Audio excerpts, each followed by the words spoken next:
ஆதியாகமம் அதிகாரம் 11. 1. பூமி எங்கும் ஒரே பாஷையும் ஒரே விதமான பேச்சும் இருந்தது. 2. ஜனங்கள் கிழக்கே இருந்து பிரயாணம் பண்ணுகையில் சினேயார் தேசத்திலே சமபூமியை கண்டு அங்கே குடியிருந்தார்கள். 3. அப்பொழுது அவர்கள், நாம் செங்கல் அறுத்து அதை நன்றாய் சுடுவோம் வாருங்கள் என்று ஒருவரோடொருவர் பேசிக்கொண்டார்கள். கல்லுக்கு பதிலாக செங்கலும் சாந்துக்கு பதிலாக நிலக்கீலும் அவர்களுக்கு இருந்தது. 4. பின்னும் அவர்கள், நாம் பூமியின் மீதெங்கும் சிதறி போகாதபடிக்கு நமக்கு ஒரு நகரத்தையும் வானத்தை ஆளவும் சிகரமுள்ள ஒரு கோபுரத்தையும் கட்டி நமக்கு பேர் உண்டாக பண்ணுவோம் வாருங்கள் என்று சொல்லிக் கொண்டார்கள். 5. மனுபுத்திரர் கட்டுகிற நகரத்தையும் கோபுரத்தையும் பார்க்கிறதற்கு கர்த்தர் இறங்கினார். 6.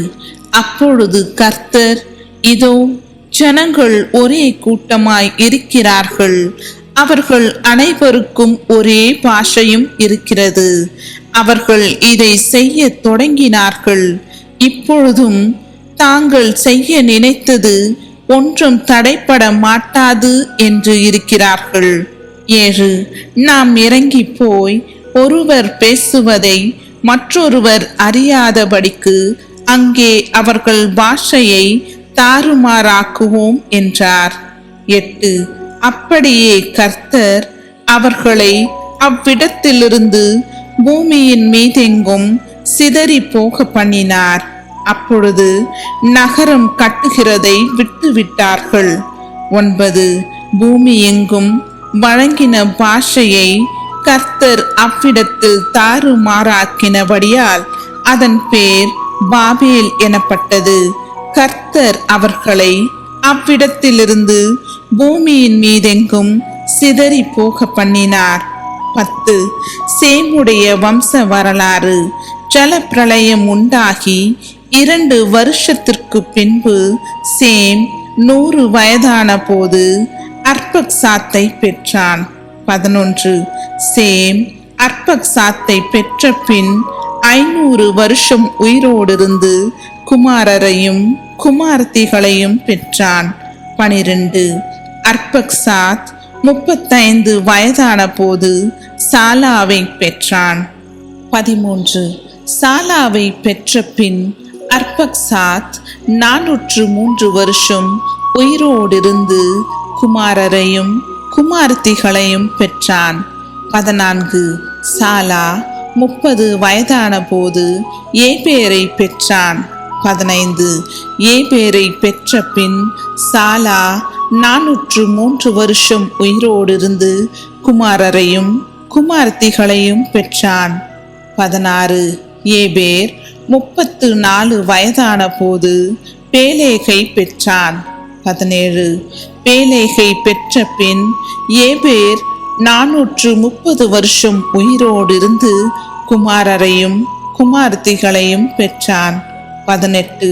பேலேகு 30 வயதான போது ரெகுவை பெற்றான். 19. ரெகுவை பெற்ற பின் பேலேகு 280 வருஷம் உயிரோடிருந்து குமாரரையும் குமாரத்திகளையும் பெற்றான். 20. ரெகு 32 வயதான போது செருக்கை பெற்றான். 21. செருக்கை பெற்ற பின் ரெகு 207 வருஷம் உயிரோடிருந்து குமாரரையும் குமாரத்திகளையும் பெற்றான். 22. செருக்கு 30 வயதான போது நாகோரை பெற்றான். 23. நாகோரை பெற்ற பின் செருக்கு 200 வருஷம் உயிரோடிருந்து குமாரரையும் குமாரத்திகளையும் பெற்றான். 24. நாகோர் 29 வயதான போது தேராகை பெற்றான். 25. தேராகை பெற்ற பின் நாகோர் 119 வருஷம் உயிரோடிருந்து குமாரரையும் குமாரத்திகளையும் பெற்றான். 26. தேராகு 70 வயதான போது அபிராம், நாகோர், ஆரான் என்பவர்களை பெற்றான். 27. தேராகுடைய வம்ச வரலாறு. தேராகு ஆபிராம், நாகோர், ஆரான் என்பவர்களை பெற்றான். ஆரான் லோத்தை பெற்றான். 28. ஆரான் தன் ஜன்ம பூமியாகிய ஊர் என்கிற கல்தேயர் தேசத்து பட்டணத்திலே தன் தகப்பனாகிய தேராகு மரிக்கும் முன்னே மரித்தான். 29. ஆபிராமும் நாகோரும் தங்களுக்கு பெண் கொண்டார்கள். ஆபிராமுடைய மனைவிக்கு சாராய் என்று பேர். நாகோருடைய மனைவிக்கு மில்காள் என்று பேர். இவள் ஆரானுடைய குமாரத்தி. அந்த ஆரான் மில்காளுக்கும் இஸ்காளுக்கும் தகப்பன். 30. சாராய்க்கு பிள்ளை இல்லை, மலடியாயிருந்தாள். 31. தேராகு தன் குமாரனாகிய அபிராமையும் ஆரானுடைய குமாரனும் தன் பேரனுமாயிருந்த லோத்தையும் தன் குமாரன் அபிராமுடைய மனைவியாகிய தன் மருமகள் சாராயையும் அழைத்து கொண்டு அவர்களுடனே ஊர் என்கிற கல்தேயருடைய பட்டணத்தை விட்டு கானான் தேசத்துக்கு போக புறப்பட்டான். அவர்கள் ஆரான் மட்டும் வந்தபோது அங்கே இருந்து விட்டார்கள். 32. தேராகுடைய ஆயுசு நாட்கள் 205 வருஷம். தேராகு ஆரானிலே மரித்தான்.